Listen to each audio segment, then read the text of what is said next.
네, 전해드린 대로 경찰이 김호중 씨의 혐의를 입증할 이 증거와 진술 충분히 확보를 했다고 밝혔습니다. 네, 관련 내용 백성문 변호사, 장현주 변호사와 함께 자세히 짚어보도록 하겠습니다. 안녕하세요. 안녕하세요. 안녕하세요.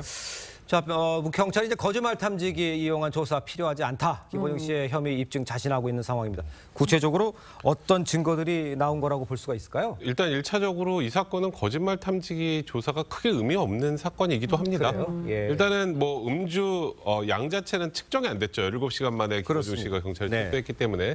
그럼 결국 어느 정도 술을 마셨는지, 그 정도 술을 마시면 정상적인 운전이 불가능한지 이 부분에 대한 입증인데 이거를 당신 술 10잔 먹었습니까? OX 이런 거는 큰 의미가 없어요. 그렇기 때문에 일단은 지금 조금 전에 말했던 것처럼 제일 중요한 거는 김호중 씨 개인의 진술이 아니라 실제로 객관적으로 입증할 수 있는, 그러니까 그때 그 당시에 술자리에 동석했던 사람들이나 유흥주점의 직원들이나 이런 사람들의 진술의 일관성이 어느 정도 확보된다면, 그러니까 제각각 다른 얘기를 하는 게 아니라 이 사람들의 진술이 어느 정도 일치가 된다면 그것만으로 충분히 증거로 삼을 수 있는 것이지 여기서 무슨 거짓말 탐지기를 한다고 해서 드라마틱하게 변화가 있을 가능성이 별로 없기 때문에 이런 취지의 진술한 것 같습니다. 알겠습니다. 네. 그런가 하면은 김호중 씨 측이 김 씨의 아이폰 비밀번호를 경찰에 제공하기로 한 것으로 알려졌습니다. 네. 기존의 입장이랑은 좀 바뀐 것 같은데 왜 그런 건가요? 그렇습니다. 일단 경찰이 압수수색 과정에서 아이폰 세대를 확보를 했거든요. 그러나 김호중 씨가 비밀번호를 제공하지 않았기 때문에 지금 잠금을 해제하지 못하고 있는 상황이었습니다. 그런데 김호중 씨 같은 경우에는 구속영장 실질심사 때까지만 하더라도 사생활이 담겨 있기 때문에 비밀번호 제공할 수 없다라고 얘기해 왔거든요. 그렇죠. 그러나 이제는 비밀번호를 제공해서 휴대폰을 그러니까 잠금을 해제해주겠다라고 한 건데요. 아무래도 이미 경찰 수사가 많이 진행이 돼 있는 상황이라면 사실 휴대전화에 대해서도 잠금 해제를 해서 수사에 협조하는 태도를 보이는 것이 그나마 재판 과정에서 참작받을 수 있다라는 부분을 고려한 것으로 봐야겠습니다. 그렇군요. 그런데 아까 리포트에도 전해드렸습니다만 김호중 씨 소속사가요, 폐업 수순을 밟고 있다, 이런 소식 전해졌습니다.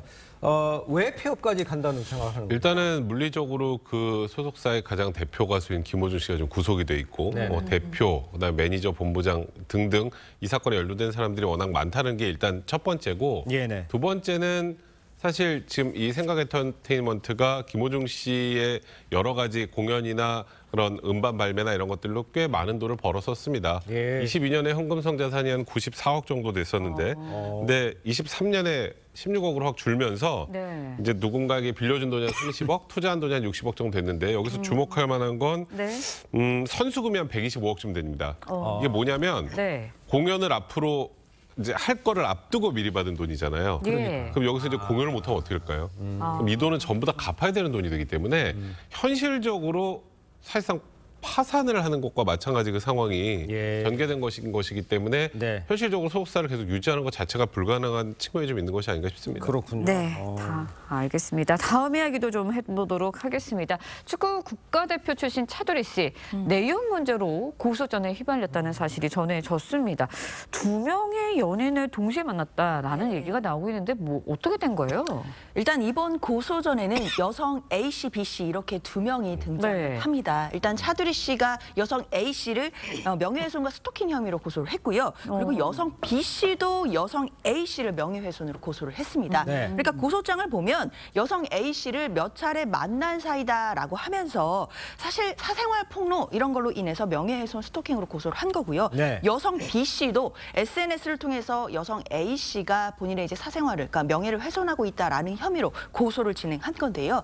그런데 문제는 A 씨의 주장은 또 많이 다릅니다. 그러니까 2021년 8월에 SNS를 통해서 차두리 씨가 먼저 연락을 했고 9월에 연인 사이로 발전을 했다라는 건데요. 그 이후에 다른 여성과 교제하는 것 뭐 이런 걸로 갈등을 빚게 되자 본인을 향해 고소를 했다. 이런 주장을 펼치고 있는 건데요. 사실 그렇기 때문에 이제 A 씨 같은 경우에는 여러 이제 메시지까지도 공개를 하고 있는 상황이라고 합니다. 특히 이제 A 씨가 차두리 씨하고 헤어지려고 이제 이별까지 통보한 적이 있었지만 차두리 씨가 여러 차례 붙잡은 바가 있다라는 주장도 함께 하고 있습니다. 알겠습니다. 지금 보니까 이혼을 진행 중인 부인 말고 지금 A 씨, B 씨 두 명의 연인이 지금 등장을 한 건데요.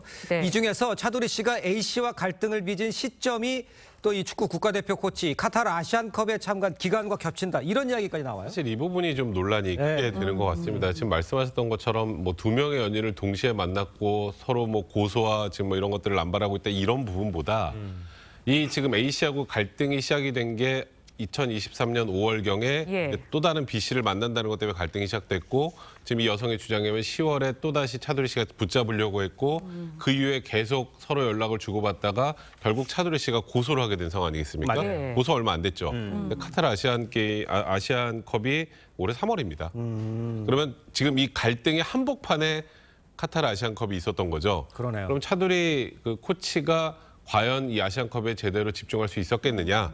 이제 이런 문제에 휘말려 있으면서 집중할 수 있었겠느냐는 논란이 나오고 물론 차두리 씨 측에서는 이와 그 축구 코치 일은 별개였기 때문에 상관이 없다고 하지만 네. 많은 국민들 입장에서는 카타르 아시안컵의 그 국가대표팀의 성적이나 이런 걸 고려할 때 이런 게 영향을 미쳤던 게 아니냐라고 충분히 의심을 할 만한 그런 상황이긴 합니다. 네. 그런데 여기서 놀라운 점이 차두리 씨가 법적으로는 이혼을 한 상태가 아니라는 점이었거든요. 현재 차 씨의 입장 어떤 건가요? 네, 차두리 씨 같은 경우에는 2009년에 결혼해서 1남 1녀를 뒀거든요. 네. 이후에 뭐 이혼 소식이 한 차례 전해졌지만 사실상 결과적으로는 이혼 소송에서 차두리 씨가 패소를 해서 현재까지도 법률상으로는 이혼이 되지 않은 상태. 그러니까 법률상 혼인 상태에 있는 상황입니다. 그런데 일단 차두리 씨 측의 법률 대리인은요. 법률상 이혼은 하지 않았지만 상호 각자의 생활을 존중하기로 한 상황이기 때문에 사생활은 누구로부터 부도덕함을 지적받을 수 있는 그런 문제가 아니다라고 밝혔고요. 네. 특히 복수의 여성과 동시에 교제한 사실이 없다라는 입장 전했습니다. 그렇군요. 알겠습니다. 네. 자, 두 분 말씀 여기까지 듣겠습니다. 고맙습니다. 고맙습니다.